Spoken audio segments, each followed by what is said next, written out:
ఈ క్రమంలో హైదరాబాద్లోని మూసీ పరివాహక ప్రాంతాల్ని మరోసారి వరద పోటెత్తింది. మూసీ చుట్టుపక్కల కాలనీలు వరద ముంచెత్తింది. హైదరాబాద్లో గ్యాప్ల వారీగా 2 రోజుల నుంచి కురుస్తున్న భారీ వానలతో పాటు ఎగువన కురుస్తున్న కుండపోత వర్షాలతో జంట జలాశయాలైన ఉస్మాన్ సాగర్, హిమాయత్ సాగర్లోకి భారీగా వరద చేరుతోంది.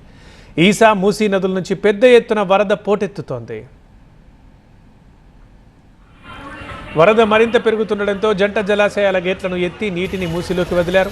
ఉస్మాన్ సాగర్ 11 గేట్లు, హిమాయత్ సాగర్ 6 గేట్లు ఎత్తి దాదాపు 15,000 క్యూసెక్కులకు పైగా నీటిని విడుదల చేశారు. దీంతో జంట జలాశయాల వరద మూసీని ముంచెత్తుతోంది. లంగరౌస్ పరిధిలోని బాపుఘాట్ దగ్గర ఉన్న శివాలయాన్ని వరద ముంచెత్తింది. మూసీ వరదతో శివాలయం పూర్తిగా నీట మునిగింది. ముసారంబాగ్ బ్రిడ్జ్పై నుంచి మూసీ వరద ఉధృతంగా ప్రవహిస్తోంది. ముసారంబాగ్ బ్రిడ్జ్పై నుంచి వరద పోటెత్తుండటంతో ట్రాఫిక్ పోలీసులు బ్రిడ్జిపై బ్యారికేడ్లు ఏర్పాటు చేసి వాహన రాకపోకల్ని పూర్తిగా బంద్ చేశారు.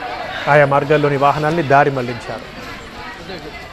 ముసారంబాగ్ బ్రిడ్జ్ పరిసర ప్రాంతాల్లోని పలు కాలనీల్లోకి వరద పోటెత్తింది. దీంతో ఆయా కాలనీలన్నీ జలదిగ్బంధంలో చిక్కుకున్నాయి.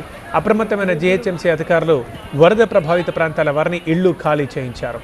రేపు భారీ వర్షాలు కురిసే అవకాశం ఉండడంతో మూసీ పరివాహక ప్రాంతాన్ని అలర్ట్ చేస్తున్నట్లు జీహెచ్ఎంసీ అధికారులు తెలిపారు.